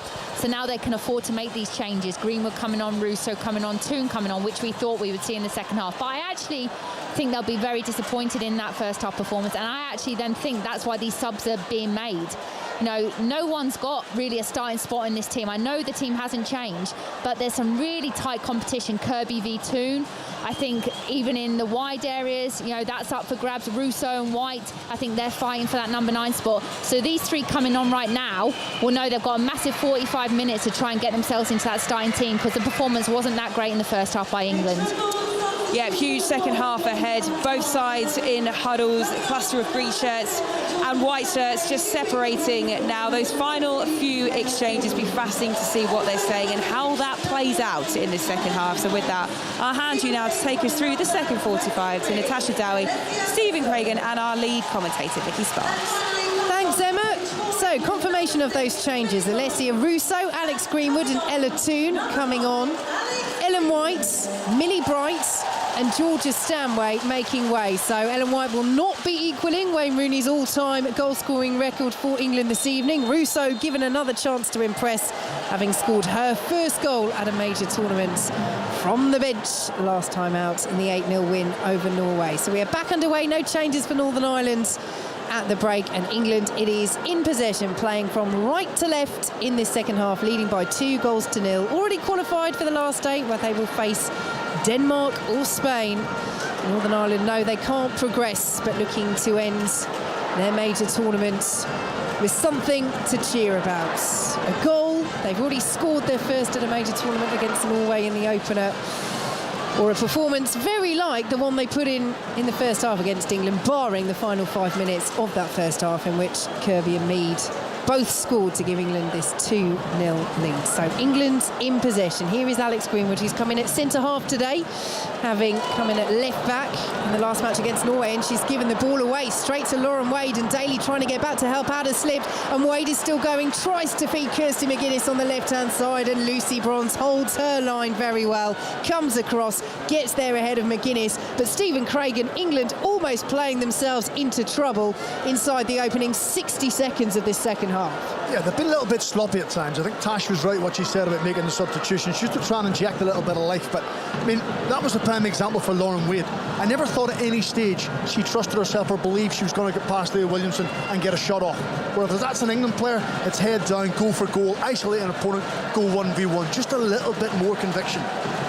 So England's in possession midway through the Northern Ireland half. Played forward to the substitute, Alessia Russo finds her fellow Manchester United sub Ella Toon. Russo drives the ball in, it's blocked on the edge of the penalty area, collected by Ciara Walsh, and back to Leah Williamson. Again, the centre halves for England advanced inside the Northern Ireland half. Only Mary Earps, a lonely figure, all in yellow, stands inside the England section. England in possession just outside the Northern Ireland penalty area, out to the right-hand side. Nice little 1-2 on the right-hand side of the box. Russo is there, and Russo scores! What an impact she's had once again from the bench. Inside the opening 3 minutes of this second half, she makes it 3-0 to England against Northern Ireland. Well, I've said it before, Russo has everything.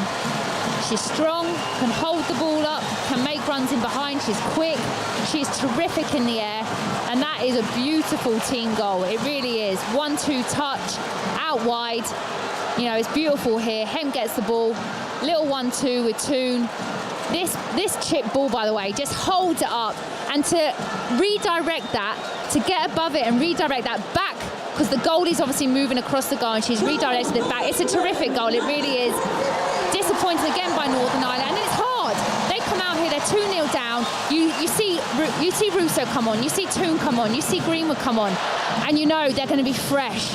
You know, it's tough for Northern Ireland right now, and this is going to be a long second half for them now, I feel. Yeah, it's good quality in the final third again, isn't it? You know, it's simple, but it's just a simple 1-2. I think it's Rebecca Holloway gets caught ball watching, and Beth Mead stands the ball up. I mean, Kenny Shields has put 3 central defenders in because he knew England would cost a lot of balls.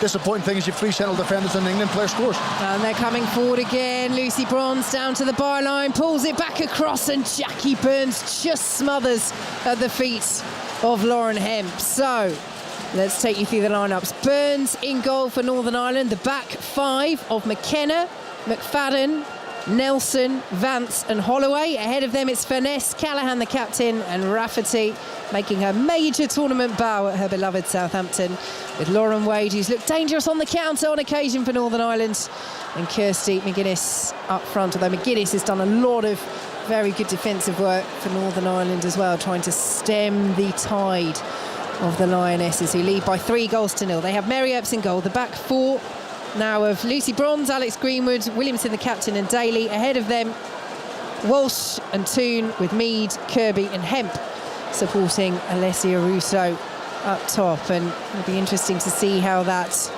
midfield just works for England. Kira Walsh now sitting deep, Ella Toon pushing further forward to offer that central advanced attacking option alongside Kirby. And Beth Mead at the moment out on the right, Hemp on the left, and Russo through the centre. Alex Greenwood in possession for England over the halfway line, looking for the run of Lauren Hemp, who just about is adjudged to have kept it in. But from our angle, like it might have gone out, and in the end the flag does go up on the far side. It's a goal kick, Northern Ireland. England lead by 3-0. Well, we talk about Ellen White, Tash, and she scored twice against Norway. We know that she's one of the all-time goal-scoring records of Wayne Rooney for England. But Alessia Russo, I mean, if there's a player that could force Serena Wiegmann into changing her starting lineup, and you have to say, all things considered, you would still think that White will start the quarter-final, but Alessia Russo is really, really pushing, because every time she comes on, she does something. Yeah, she does. And the thing with Ellen White is she's got consistency in this team, and that's a key thing as a striker, to get a run of games, to get a rhythm, to get an opportunity to score goals. But the thing that Russo does, which is so impressive, she hasn't actually started many games, but whenever she comes on, the chances that she gets, pretty much 9 out of 10, she scores them. And that's the top strikers. You know, the 1 or 2 chances you get, you take them. That's not easy on international football. And Russo is, from what I've seen so far of her this year, a prolific goal scorer. She's done it for United and she's doing it for England. But isn't it a great problem for Serena Wiegmann to have? Do I start a prolific goal scorer, or do you bring a prolific goal scorer off the bench? They're both the exact same, so it's a terrific position to be in. England in possession with Greenwood on the halfway line, leading 3-0 here on 5 Live. 6 minutes gone in this second half. I think she'll see it as the solution, I'm sure, which is Alessia Russo is the devastating sub to go to. I don't think she'll change her starting lineup at this point, going deeper into the tournament, although you never know, but it would be unlike Wiegmann, as England have it just outside the penalty area. Bronze's chip is claimed by Jackie Burns. But you think back to the friendlies, Tash, I mean, we were at Ellen Road together to see England thump the Netherlands, the defending champions. At that point, with White out with COVID, it was a real toss-up between, was it going to be Bethany England or Alessia Russo, who was going to be the second striker to come on, as it were. And Alessia Russo, I mean, I wouldn't be surprised if Bethany England doesn't play at this tournament, which seems so unfair for her, because she is such a good player as well, the Chelsea forward. But Alessia Russo has made that first sub, as it were, position her own. Yeah, she has, and I think she's taken her form from United into this England team. I think maybe that's why she's got the nod over Beth England. Beth England finished the season strong for Chelsea, but for the big majority, it didn't really play, didn't have a lot of game time. So I think Russo's consistency at United has definitely helped her get this almost number 2 spot, but she's definitely going to be the number 9 for the future, 100%. Yeah, top scorer for Manchester United this season, Alessia Russo. It's Frank Kirby. He got things underway just before half-time for England against Northern Ireland tonight, in possession for the Lionesses. Here is Leah Williamson, forward to Ella 2. Lovely turn by Russo. Flag stays down. Russo is in. Oh, it's 4! What a goal from Alessia Russo! She embraces her teammates, foremost amongst them Ella Toone, who played such a key part in that goal. And England are running away with it once more at Euro 2022. They lead Northern Ireland by 4-0. And it's the link-up from Manchester United now to England. They play with each other week in, week out. They're playing with each other since, I think it was maybe under 6, under 7s at Man United, all the way through the England setup. So they know each other's movement. It is terrific skill. And I tell you what now, I'm saying that Russo's happy to be this number 2 because of her age. It's her first major tournament. But if she's scoring goals like this, I don't think she'll just be happy sitting on the bench now. She really is going to be knocking on the door. So it's going to be interesting to see whether or not she's okay now with just being this bench player that comes on. Because right now, she maybe should be starting. It's a touch of quality, isn't it?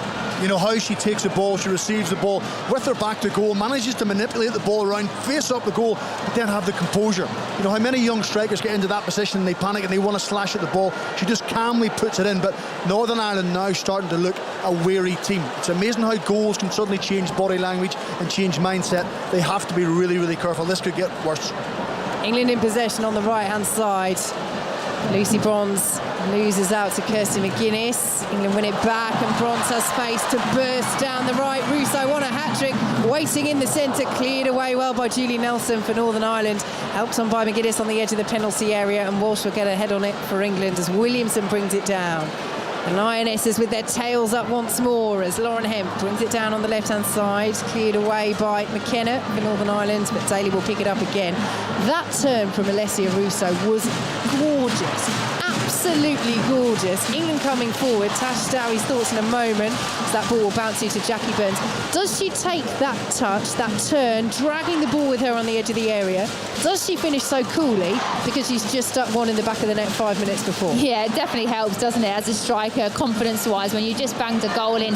First touch, I think, was her header with the goal, and now she's gone and done that as well. And I think at half-time, some stern words were said to England, because the way they've come out this second half, I don't think the manager was happy with that first half performance. And she said, I tell you what, if we perform like that in the knockout stages, we're out of this tournament. So this second half is the England that we're used to seeing. Just on that little turn, it's instinctive. She doesn't have to think about it. It's something natural she has. She's really confident in her own ability. And then the finish is wonderful. You know, it really is. But it just shows the quality that England have, the depth and the strength. And no wonder that they're one of the favourites for the tournament. Stephen Craigan and Natasha Dowie here with us on 5 Live from what is turning into another very pleasing night for the Lionesses. 11 minutes gone in the second half here at St Mary's, and they lead Northern Ireland by 4-0. And they're coming forward once more as Beth Mead just can't take that ball in her stride inside the penalty area. And it's behind for an England corner. Everybody else, including the England players, thought that it was a goal kick for Northern Ireland. But the decision is corner. I think it was Rebecca Holloway that just got a little nick ahead of Beth Mead. But, you know, Northern Ireland knew coming into this game tonight, if England had a spell where they were on point and they moved the ball quickly and their good players, their flair players were on it, they were very, very difficult to stop. And that's proved the point over the past 5 or 6 minutes. So corner to be taken from the right-hand side for England. Again, the white shirts wait in the penalty area. Alessia Russo on a hat-trick after coming on at half-time. It's one of those in there, and it's punched away again. Good double fist by Jackie Burns. Northern Ireland will try and counter, but Kirsty McGuinness can't get there ahead of Kira Walsh. And the ball is back with Williamson. Miscontrol by 2. Northern Ireland have it just inside their own half. Kira Walsh is there again. She's such a wall to get past in the heart of that England midfield as Frank Kirby digs the ball over the top. Beth Mead takes it in a stride this time, tried to curl it in, very well blocked inside the penalty area for Northern Ireland, who will clear the ball away up to Lauren Wade, but she's still just inside her own half. Kira Walsh gets a foot in, Rachel Daly has it, and let's head to Brighton. John Southall. Still 1, Norway 0. Norway have to score twice in the final half hour here, or they are going home. Bit more urgency in this second half. Hegerberg, right of the area, just dragged her shot wide. They need inspiration from her. Austria 1, Norway 0. Thanks, John. You might be able to hear the song around us. Tash Dowie. Yes, England are 4-0 up. Yes, they are already, we knew, heading through to the quarter-finals. It is far too early to sing this. It's England fans, isn't it? They love getting excited, and to be honest with this team, I think they can handle the pressure. They're performing very well tonight. I'm excited now to see them in this knockout stages. And Ella Toon's providing excitement on the pitch. Here is Toon just past the post as Jackie Burns was stretching. Oh, they've made such a difference coming on, the Manchester United duo of Ella Toon and Alessia Russo. They always do. Every game, it's the same. Every single game, even against the Netherlands. They have such a positive impact. And now we see Chloe Kelly looks like she's coming on as well. I think all of them have been so close to pushing themselves into this starting lineup, and it's a great headache for Serena Wiegmann. There's a beach ball flying around in the stands below us. It is still very warm here in Southampton on the south coast. And on BBC Radio 5 Live. 13 minutes gone in the second half. Northern Ireland 0, England 4. England who are going to make it 17 matches unbeaten under Serena Wiegmann, who was watching on from home. Yes, I think you're right, Tash. They must have got the Zoom up on full volume in the dressing room at half-time, because I think you're right. I don't think Wiegmann would have been too impressed with that first half from England. Although you could say if she'd made the changes to the starting lineup, you've got players out there that need to prove themselves. Was there tiredness perhaps in the 11 that were playing? They certainly seem to have switched on now. And as Alex Greenwood has the ball in the centre circle, and do you think she would change the starting lineup for the quarter-final? Thoughts on that in a moment as Fran Kirby comes down the left-hand side, interchanges passes with Beth Mead. Kirby still going, she'll curl it into the area. It's away from Hemp. Bronze will play it back in. Won't fall for Hemp or for Toon. Will fall for Walsh. 25 yards out, central position for England. Toon, nifty footwork, lays it off to Beth Mead. Back to Ella Toon, who will go for goal, and it's over the bar. And Tash, I can ask you to predict the quarter-final lineup for England. It's tough, isn't it, as a manager, because this team's winning. So do you change a winning team? But then if you go on performance and what Russo's been performing, and even the likes of Toon, to be honest, I know Fran Kirby scored tonight.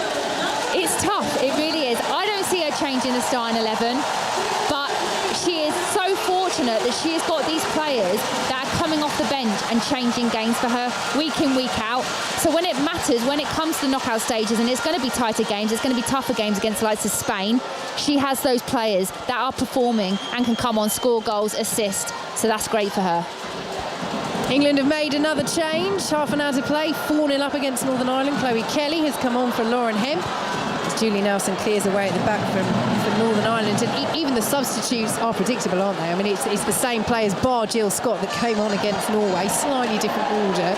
Greenwood coming on before Kelly. But this is what Serena Wiegmann does. She did it with the Netherlands when she won the Euros in 2017. Very rare that she made changes once she found her starting 11, and she did it when they reached the World Cup final as well. England in possession, just outside the centre circle, and it speaks to the identity that England have as a team, because similarly to the Netherlands, they just don't really change their tactics depending on the opponent, because they're confident in the way they play as England have the ball midway through the Northern Ireland half. Here is Leah Williamson, plays it to Fran Kirby, central position, 30 yards out to the left now, and Rachel Daly swings the ball in. It's poor, and Jackie Burns will watch behind.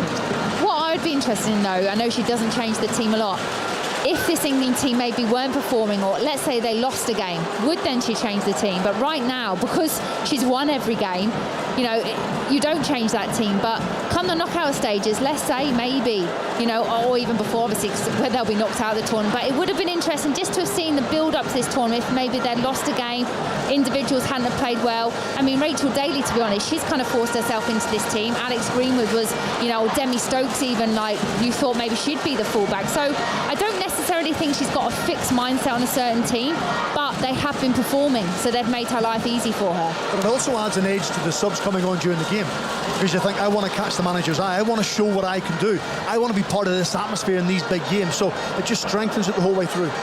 Here comes Frank Kirby for England, who lead by 4-0. 17 minutes gone in this second half.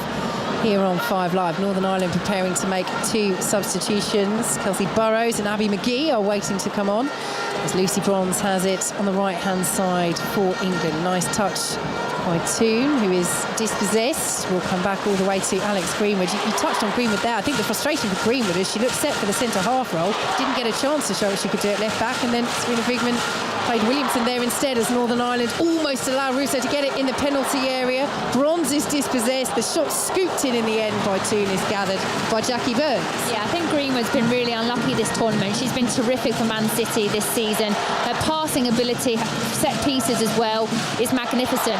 I think probably the change, maybe Frank Kirby coming in, performing well, Leah Williamson then getting pushed to the back, has obviously then meant Greenwood missed out. But what a terrific sub to bring on, very experienced player. Lauren Wade heads the ball towards the England penalty area, but she is the furthest player forward in a green shirt, and England can tidy up. England leading by 4-0. Not a good night for Northern Ireland here, but it has been a good day for Northern Ireland's Rory McIlroy. He is third on the leaderboard at the Open, 3 shots behind leader Cameron Smith after the second round. Our coverage continues from St Andrews tomorrow here on all the way through to Jackie Burns and Stephen Craigan as we wait for these 2 substitutes to be made for Northern Ireland. So much of this tournament and this game, it's about experience for these players, and that's something that Kenny Shields has been very clear on. Absolutely. I mean, it's tough with, 27 minutes to go and you're losing 4-0. You think about the good experience and actually enjoying the occasion. I think they enjoy it when they get home and they sit back and they look. But you can see now when they're tired and they're weary, there's more gaps appearing. England are bringing on players who are as good as the ones that are going off, if not better. And that becomes a real difficult task when you're a small nation. Yes, it is such a strong squad for the Lionesses. It's why they're one of the big favourites to win these Euros outright. And they've gone about the group stage very well indeed. Not the best performance against Austria in the opener, but they got the win. Not the best performance here against Northern Ireland in the first half, but they're 4-0 up. And the very best performance against Norway in between. 8-0 winners. And really laying down a marker for Euro 2022 as Jackie Burns launches it long for Northern Ireland. Alex Greenwood dispossessed, but the foul goes against Kirsty McGuinness for a handball. She's saying it hit her shoulder. Referee Esther Stabley disagrees. Free kick to England deep inside their own half. And here come the changes. So Laura Rafferty's night is over.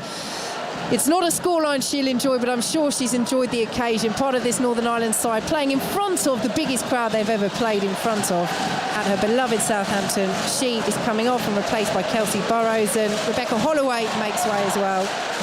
And she is replaced by Abby McGee. He was one of those players, Stephen McGee, that stood out very much against Norway in particular. Yeah, she was brilliant. You know, as a defender for Northern Ireland, you've got to have an incredible amount of energy because you're expected to get yourself forward in attack but also get yourself back and defend, and more often than not you're defending, you're starting deep and you've got to cover a lot of distance. So she's playing an unusual position tonight. I think she's gone into midfield. I think that's just to bring a little bit of energy. She's got a good bite, she's got a good appetite for the game, and it's great to see Kelsey Burrows coming on. She's from the same town as I'm from, back in Northern Ireland, so certainly I know the people of Cumbria will be pleased to see her on. England in possession, leading by 4-0. Here is Beth Mead, leading the charts for the Golden Boot. 5 goals now for the tournament. We should say that Alessia Russo has now got 3 and is level with Grace Guillaureau of France, who was second behind Beth Mead in the goal scoring charts. Phone lines are open for 606, which follows us. You can have your say on Euro 2022 and all the day's big footballing stories as well. 08085 909 693. Book your call now. And 606 will get underway after the conclusion of this match here at St Mary's. Midway through the second half. Northern Ireland 0, England 4. I think it's great as well, Vicky, that England have went around different cities. You know, they've been to Manchester, had a huge crowd, been to Brighton, been tonight. So cities around England are getting a little taste of the momentum, the feel-good factor, the energy, the atmosphere, but also the quality of play that England have and the quality of players. So it's all starting to build nicely for them. Kira Walsh in possession for the Lionesses, just outside the centre circle. pressured by Rachel Finesse. And now Leah Williamson, the captain, will take over. Out to the right-hand side, and Lucy Bronze. Chloe Kelly's on the move, down the right, well covered at the back by Northern Ireland, and Kelsey Burrows, the substitute, and shepherds it out well for a goal kick. In terms of the learning curve for Northern Ireland, Stephen, Kenny Shields made a really interesting point in his press conference yesterday. He was talking about the friendly that England had back in February 2021 against Northern Ireland. England won 6-0, and he said he was so angry after the match because the Northern Ireland players all queued up outside the England changing room asking for autographs. And you can understand why, because for many of them they were heroines of what the Lionesses have achieved. But he said there's been a mindset shift since then. And actually, you can't think of an opponent like that. And England have played them twice more in the World Cup qualifiers since then. Yes, they've won heavily both times. But have you seen that mindset shift since then, 18 months on, coming to this major tournament? And where could it take Northern Ireland in the future? I think there has been a mindset change. But ultimately, when it boils down to 11 players against 11, England have been better. They've got better players. I mean, we're talking this England team. England could probably put out 15, 16 teams that could beat Northern Ireland. So that just tells the enormity of the task. So yes, the mentality's changed, but you know, the Northern Ireland players will have to get better in every department, physically and mentally, and as well as technically. That's what they have to do moving forward, and this tournament shows that. England play the ball into the penalty area, looking for this fifth goal. It's controlled by Ella Toone. Tried to play it back to Beth Mead on the edge of the penalty area.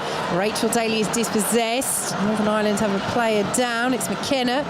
But they do still retain possession and work the ball out to the left-hand side. Northern Ireland 0, England 4, approaching the 70th minute as the ball into the penalty area, looking for Lauren Wade, is well anticipated by Rachel Daly. And they've defended that ball better in this second half, Tash. Yeah, they have. Their all-round game's been much better. Poor decision there by Northern Ireland. She's got the easy ball out wide to McGuinness, and she's tried to, go for the hard ball, and it's intercepted. I think when you've been defending for so long, the key thing is when you win possession back, to keep the ball. Even if it's just a couple of minutes spell, just to get a breather. To stop England's momentum. But yes, you're completely correct. England's defending, attacking, their all-round game has been terrific this second half. Well, a quarter-final against either Denmark or Spain awaits for England. That is a straight shootout between those two to see who finish runners-up in Group B. You can listen to it tomorrow on BBC Radio 5 Live from 8 o'clock. Remember to download the Daily Euros from BBC Sounds, which will give you all the reaction to this evening's match, and Austria against Norway. Austria still leading by 1-0. Norway need to win that match to go through, otherwise it will be Austria through to the last 8 to face Germany. There's Northern Ireland just knocking around at the back. While you're on BBC Sounds, do check out our new podcast, Moment of Truth, where you can follow the twists and turns of the life of a football manager, go behind the scenes and follow the managers of Rotherham and Oxford United. Moment of Truth. Search for it on BBC Sounds. England in possession now, right-hand side as Northern Ireland lose the ball. Chloe Kelly plays it back to Lucy Bronze, and square now to the England captain, Leah Williamson. England, who continue to see the records tumbling at this Women's Euros. They played in front of a record crowd at Old Trafford. They got a record win for a Euros, men's or women's, against Norway last time out. And they have now scored more goals than any other side in a single Women's Euros group stage. Germany had set that record in 2001 with 11. England, with their 4 tonight, are now on 13. Leah Williamson comes forward. They're not done yet, you sense, the Lionesses, as Northern Ireland drop back into that defensive formation. Here comes Williamson, digs the ball into the penalty area, cleared away by Nelson and helped on by Lauren Wade, but there's nobody up there. And Stephen Craigan, do you get the sense this could be a long last 20 minutes for Northern Ireland? Well, since the fourth goal, then I think I've looked at the clock about 15 times just to see where it's at. Listen, the players will be feeling it. It's tough. It can be soul-destroying. You're chasing the ball. The problem is, when they land in possession of the ball, they want to take a rest. You can't. You then have to drop the handbrake. You've got to try and speed the game up and move forward. They had that little spell on the edge of their own box where they're making passes. There's no purpose to their passing. Whereas you look at England, they're purposeful, they're moving, they're trying to play between the lines. They've got wide players coming in. So, there's a huge gulf. Off she goes now, Alex Greenwood. She's got purpose, plays it into the edge of the penalty area. Applause from Frank Kirby for the effort from Greenwood, but the pass was poor in truth. And it's all the way back with Rachel Daly. Let's head to Brighton. John Southall. Austria 1, Norway 0. Should be 2-0 though. Lisa Marcos on as a substitute. Her first touch on the left of the 6-yard box. The goalkeeper Pedersen just did enough to get a left foot to it and put it wide of the right-hand post. Norway are running out of time. Austria 1, Norway 0. Danger here as England outside the penalty area. Kira Walsh will drive over the bar. In the end, the shot is high, but Tash, there were 2-3 chances for England to get an effort away there as Northern Ireland really played themselves into trouble. Yeah, I think when England are in these situations, they're going to be setting themselves individual goals as a team now as well. You know, the game's over, they're 4-0 up, but they want to keep clean sheets. Serena Wiegman has already expressed that. Now, 3 games, 3 clean sheets, I think that's important. More goals, of course. You know, individual players getting on score sheets, individual players creating. So I think they've still got individual goals set within the team. Little risk taken there by Rachel Daly, almost stolen by Lauren Wade midway through the England half, but England have the ball outside their own penalty area now with Leah Williamson out to the right-hand side and Lucy Bronze leading by 4-0. 17 minutes plus added time to play here at St Mary's, as that won't be kept in by Chloe Kelly on the far side, and it's a throw to Northern Ireland.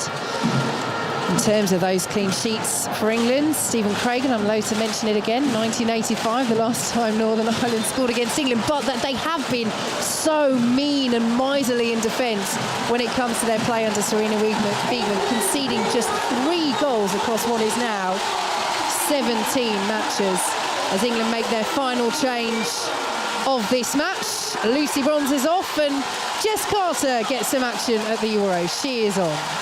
Yeah, England are good defenders. You know, Millie Bright, particularly in that first game against Austria. I know Tash and I spoke about it on the programme the other night. Just her defensive capabilities, how strong she is in the air, and they're quite happy to go 1 for 1. You know, they don't mind being isolated 1v1. They're good defenders in their duels. And you know, when you think of how open and attacking England are, at times they do leave themselves exposed, so you have to rely on good defenders, and you just look around, it all just fits perfectly. You know, attacking, defending, everything about them is in a really good place. Lovely ball by Carter to Kirby. Russo can't quite trap it. The offside flag goes up now on the far side. Northern Ireland had the ball there. Might be a little bit of frustration for McFadden because she was bringing it out of defence, but the whistle's gone. It will be a free kick just outside their own penalty area. So major tournament debut for Jess Carter, who's had a very impressive season with Chelsea, as the attendance is announced here at St Mary's, and it's another packed stadium, 30,785. The atmosphere has been impressive, Tash, not just from England but from the Northern Ireland pockets, the green and white army over in the far corner as well. It really has. You know, they've been singing both crowds. The atmosphere's been bumping, you know, right from the start, right till now. And I'm sure it's going to continue throughout this tournament. Every single game I've been at this tournament, the crowd's been superb. Great to be involved, great to be here. I think there's a sense something special's happening, and that's why the fans get behind it. That's why you're proper excited, Vicky, in your commentary. It's great. It's coming across wonderfully well because everybody's buying into the moment. Well, they know going into this tournament that the Lionesses were among the big favourites. Can England live up to the billing? That's always the question as the ball is into the area. Oh, so unfortunate for Northern Ireland. It's an own goal from Kelsey Burrows. She was trying to intercept the delivery and she has steered it, looped it over her goalkeeper Jackie Burns. Kenny Shields shakes his head on the touchline, but it's all smiles once more for the Lionesses. They lead by 5-0 against Northern Ireland. It must be great, mustn't it, to be a player in this England team. It's not great defending, let's be honest. You know, her body positioning's wrong when the ball comes in, and she should do better there. She should be able to clear that. So that's poor, but let's go back to this England team. Being a player in this England team now, whether in the starting 11 or you're on the bench, it must feel great, mustn't it? You know, it's almost like they just come into every game believing that they're just going to win the game, you know, before they've even walked onto the pitch. And what Stephen just said, everything seems to be clicking right now. It's almost too good to be true. So that's why I'm really excited to see them up against a Germany or a Spain, just to see, is this England team as good as we all think they are? That's going to be the real challenge. Do you know, over the past couple of days I've heard people saying after the Norway game, you know, get the players' feet back on the ground, settle them down. No, they're off the ground, let them fly. You know, that's what you do as a manager and a coach. You try and get your players off the ground, you try and get them excited and in a good place. You don't want to curb that. You want to try and keep it going and build on it. I think tonight their biggest enemy was probably complacency, and that happened in the opening 45 minutes when they were a little bit slack. But since then, it's been one-way traffic. England in possession. Leah Williamson striding forward. The crowd's feet are off the ground. You might be able to hear that song again. I'm not even going to say the name. Should not be singing it yet.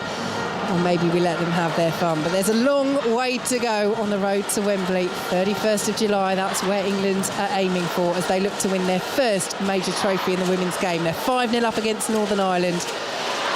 And Beth Mead has it once more outside the penalty area. It was her delivery that forced the own goal from Kelsey Burrows.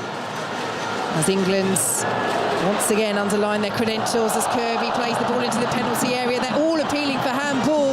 The referee Esther Stavely not interested this time. Remember, England had an early penalty overturned by VAR for handball in the first half as Northern Ireland looks to counter. Demi Vance is up there. VAR are checking as we play on. Mary Earps has the ball for England as that Northern attack doesn't come to anything. And England will just slow the play down and might just look over and wait for the VAR decision, but the play needs to stop for that. Surely so VAR has some sort of sympathy towards Northern Ireland. Come on, do us a favour. Do you really believe that, Stephen Craigan? No, I don't. Do referees have sympathy for anyone? Maybe that's a harsh question. Well, that's what they're there for, to make those objective decisions. And VAR are still checking as England have it just inside their own half, over the halfway line. Leah Williamson out to the right-hand side and Jess Carter tussling with Kirsty McGuinness. And McGuinness has done really well there to win that ball from Carter. Free kick to Northern Ireland just inside their own half. Now the VAR check is over, so we will play on. So let's pop back to Brighton. John Southall. Austria 1, Norway 0. Norway suddenly, finally showing a bit of urgency. They need 2 goals in these final 10 minutes of the game to get through to the quarterfinals. Have to say it's unlikely. Hegerberg a moment ago almost through, but Zinsberger in the Austria goal was alert. Have a corner Norway on the far side. Austria 1, Norway 0, 10 minutes to play. Thanks, John. As Northern Ireland make another change, Dean Caldwell is on for Rachel Furness. Northern Ireland's all-time record goal scorer Furness, but has not had a sniff in front of the England goal tonight. So Caldwell is on.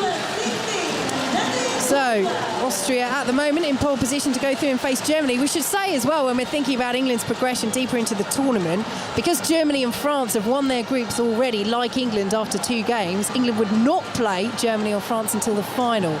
And that is a positive, given how well both of those sides have played in this tournament so far, as Abby McGee will try and make something of this for Northern Ireland. Now Kirsty McGuinness plays the ball into the penalty area, blocked well by Jess Carter. Chloe Kelly will pick up possession. Down the right she goes. Oh, that's brilliant from Kelly. Still going, Kelly. Russo needs to stay on side. Toon's making the run through the centre. She's screaming for it.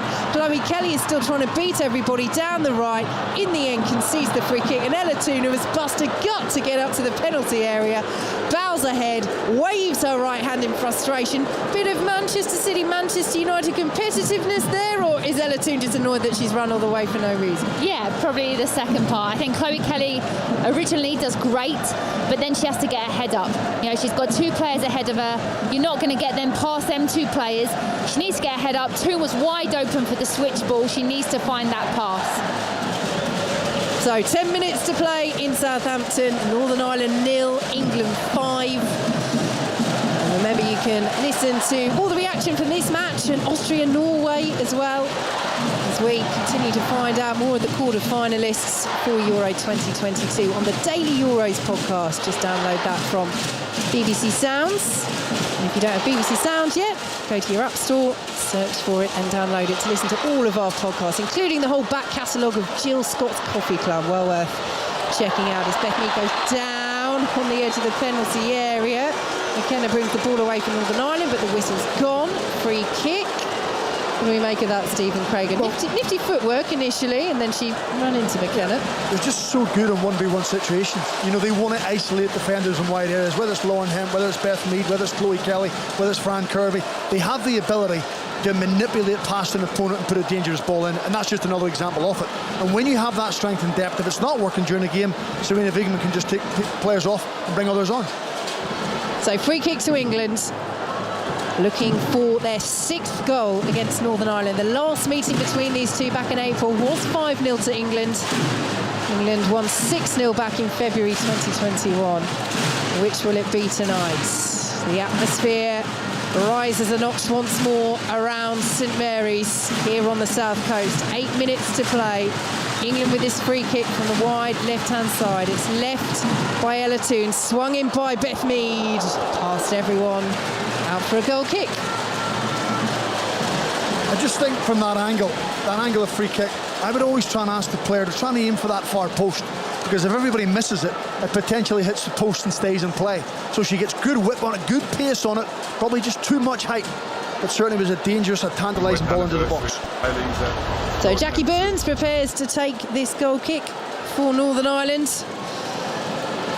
who again will hope that the exposure of this tournament, even though it is ending in the group stage, will just once again show to that generation of girls and boys growing up in Northern Ireland what an amazing thing it is to play for your country. And they might think what could have been in terms of the 2-0 defeat last match against Austria, particularly without Simone McGill, losing their star forward to an ACL injury in the first match against Norway. I mean, as we said at the start of this commentary, it was always a tall order. They were daring to dream Northern Ireland at this Euros, but losing McGill was such a key blow.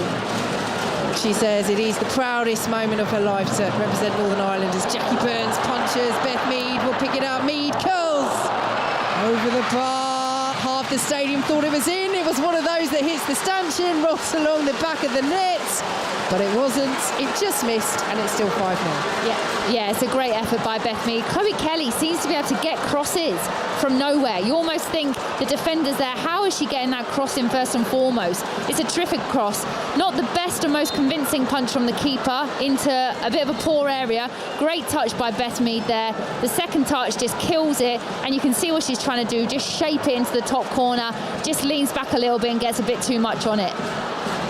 So Jackie Burns clears away for Northern Ireland, who trail England by 5-0. 6 minutes plus added time to play as Walsh drives that ball out to the right. Chloe Kelly won't keep it in. Northern Ireland throw. So do give us a call this evening on 5 Live on 606. If you're an England fan, tell us what your hopes are for this tournament. Can England go all the way? Who would you rather have in the quarterfinals, Denmark or Spain? It'll be one of those two. You can listen to that match here on 5 Live tomorrow from 8 o'clock. If you're a Northern Ireland fan, give us a call as well. How proud are you of the Green and White Army fans and your women's side here at these Euros and what they've achieved? Where can women's football in Northern Ireland go? Call us on 08085 909 693 for reaction to the games tonight at the Euros and all the days, all the talking points in the world of football. Whatever it is, give us a call and have your say as Jackie Burns closed down by Ella Toone, who just gave her a bit of a shove there as well. Toone cleared away by Burns over the halfway line, and England have possession midway through their own half. Forward once more by Ciara Walsh. Ella Toone with the diving header, didn't make contact, and McKenna will bring it forward for Northern Ireland. Nice ball out to the right hand side, and Lauren Wade. Can Northern Ireland find a consolation? Can they find their second goal at a major tournament in their history? The ball into the area is deflected, will be attempted to be brought away by Alex Greenwood, who does well, and it's a goal kick to England with Mary Earps and Sasha Dowie. I tell you what, I just want to also say someone from this Northern Ireland team that should be proud of themselves is McFadden. For me, she has been absolutely terrific in every single game. Second in tackles in this tournament with 10, second in ball recoveries, you know, so she is someone that I'd want to go to war with. So everyone in this Northern Ireland team should be so proud, but for me, she has been the standout player. Sorry, Vicky, I think this is a nice moment. Ashley Hutton's coming on. She's the only outfield player who hasn't had a minute during this tournament. I think she's 35 or 36 years of age. She made her debut back in, I think it was the 14th of March 2005 against Sweden, along with Sarah McFadden and Rachel Furness. So it's nice to see that Kenny Shields, a little bit of sentiment, absolutely, because she's been with the international team for a long, long time. I'm delighted to say she's now on the pitch. And she's on now, as you say, Stephen Craig and the Linfield player. And she was such a key part, wasn't she, of Northern Ireland getting here. She scored the late equaliser, 94th minute in the qualifying group against Wales, which in the end meant that Northern Ireland edged ahead of Wales in the head-to-head on away goals and went into that playoff with Ukraine. And as you say, to get her moments, to make her debut at a major tournament in these final few moments, it's a moment that Ashley Hutton will never forget. And huge appreciation for the players coming off as well. The captain, Marissa Callahan, and Julie Nelson, replaced by Emily Wilson, who Julie Nelson has her own moment of history, scoring Northern Ireland's first goal at a senior women's major tournament. It looks as though it will be their only goal of these European Championships, with 3 minutes plus added time to play. England leading by 5-0. And England coming forward again. Here is Frank Kirby, lays it off to the right-hand side, and her Chelsea teammate Carter, first time Pauline. Russo's in there on a hat-trick, heads over. Big chance, Tash Dowie. Yeah, surprised I didn't see it hit the back of the net, to be honest. Brilliant play by Rachel Daly to start off this attack. Great ball out wide to Frank Kirby. One-touch ball, and for me, she's got to score there. She's too good in the air to not attack that. I think potentially maybe the ball's a bit high. She doesn't get over it well enough, but I'm really surprised that wasn't a hat-trick there for Russo. Yeah, she'll certainly rue that.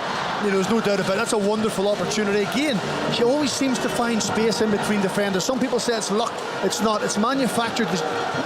She's proactive. She's on the move. She's anticipating the ball coming into her area. She'll be disappointed by that. Here come England once more. Ella Toon plays the ball into the penalty area. Here is Beth Mead. Beth Mead pulls it back. Russo, oh, it's an even better chance for the hat-trick, and she skied it from the edge of the 6-yard box over the bar. 2 chances in a minute. The first was silver, the second was golden. She should have had that match ball, Tash Dowie. Do you know what? The funny thing is, we've all been there. You score the hard chances, and then these are your bread and butter. And it's almost, she's actually scored the goal before she's contacted it. I've been in these situations. You relax, instead of actually getting over the ball, seeing the ball hit the back of the net, she thinks, I've scored this. That's a massive miss. And credit to Beth Mead as well, who's fighting for this golden boot to put it on a plate for her. Credit to Ashley Hutton as well, perhaps Stephen Craigan for doing enough to put her off. Yeah, you have to be in and close on defenders, and I was just saying about how she always seems to find space inside the box. There's another occasion it's happened. And centre forwards, Tash will tell you, they probably don't know how to explain that to people. They just have an instinct where they just pull into spaces. They're always looking around for the little pockets, but again, that was probably a better chance, a much better chance than the header, but hopefully from a Northern Ireland perspective she doesn't get another one. England lead by 5-0 into the final minute of normal time here in Southampton. We'll be checking in with Brighton shortly. Northern Ireland, though, were on the counter. Rachel Daly gets a foot in. Did she get fouled there? No. Rachel Daly, though, does win the challenge against Lauren Wade. Goes out for a Northern Ireland throw. So to Brighton, John Southall. 3 minutes left to play. Austria 1, Norway 0, and Norway have just had their first effort on target. That says it all. In the 89th minute, Idorsoy tipped over the bar by Zinsberger in the Austria goal, but it looks like Norway are heading home and Austria through to the quarters. Austria 1, Norway 0. Well, it's Euro 2017 all over again for Norway. Started so well against Northern Ireland, but going out in the group stage once more. They were finalists back at Euro 2013. Not gone well for them. And Arda Hegerberg, one of the best players in the world. Her return to the national side was so fated, but what will be fated is this result once again for England. No added time at the end of the second half, but England turned up in the second half. They've beaten Northern Ireland by 5-0, and Natasha Dowie, momentum very much continuing.